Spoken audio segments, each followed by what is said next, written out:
Channel पर strike लागल बा। स्ट्राइक लगला से कुछ न चलत ना, बहुत हमरा परेशानी आ गल ना, तो एकरा चलते बहुत दिक्कत होला।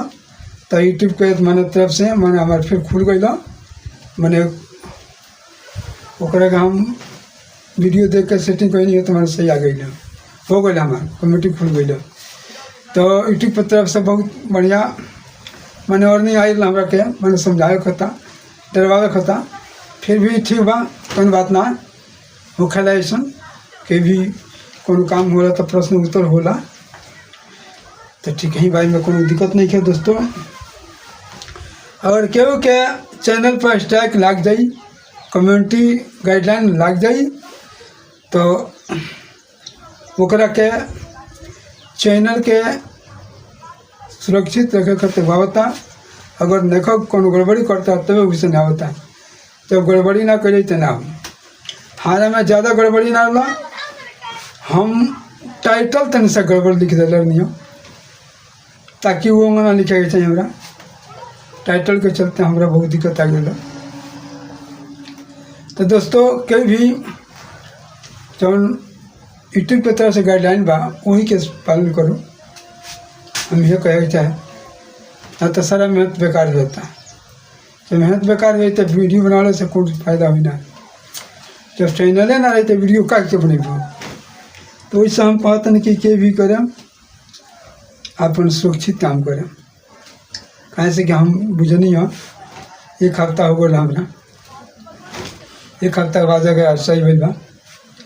तो दोस्तों हम यह कहे के चाहे कि हर वीडियो में अपन सही सलामत वीडियो बनावे और सुरक्षित वीडियो बनावे और टाइमली अपलोड करें ताकि व्यूज भी आवे और अर्निंग भी होकर बढ़िया से चले। गड़बड़ सड़बड़ जब वीडियो डले तो गड़बड़े व्यूज आई, गड़बड़े काम हुई। और हमने के वीडियो बनावते हैं जहाँ, लेकिन हमने के वीडियो के बहुत माने लोग के हसारत हो गई बा, हंसे वाला हंसता वीडियो बनाते हैं हमने के परेशान बा लोग। तो एक कहे का मतलब हमरा कई बात जे कि वीडियो बनावला से कोनो प्रॉब्लम नहीं है, कोनो खराबी नहीं है, कोनो शिकायत नहीं है। मेहरारू लड़की बनाते से तो एकदम फ्रॉड रहते हैं, और कौन के वीडियो पर लोग जाके एकदम लाइक सब्सक्राइब कमेंट समेंट सब उनके मर्द मानुस बनाते हैं जान। तो का दिक्कत बा, दिक्कत जन बात बताओ भाई, हमारा दिक्कत तो कुछ जाते नहीं है, बनाते नहीं वीडियो हम परेशान रहता लोग। एक चलते हमारा बहुत माने तनी खराब लगा था, खराब के कमे करता लोग। क्यों कौन काम करे तो रोके ना चाहिए, कर देवे के चाहिए। कहे से कि जकरा जौन भी काम अच्छा लगे वो करे के चाहिए और कर देवे के चाहिए। ओकरा के हसारत ना करे के चाहिए, क्योंकि बिगाड़े के ना चाहिए, क्योंकि बोले के ना चाहिए, क्योंकि हर काम में ओकरा के ओकर मन के हौसला दियल है तो वो आगे में बढ़ जाए। ओकरा के जौन आदमी काम करता ओकरा पर 20 को टारगेट कैल तो ओकर मन काम पर जाई, लेकिन फिर पीछे हट जाई। तो पीछे हट जाई तो फिर कोई को सोच आवे लगे, सोचावट लग जाए, तो सोचते सोचते और उजा का परेशान हो जाए। तो ओकर कोनो और क्या ना हो, फिर बीच में लथराइले रह जाए।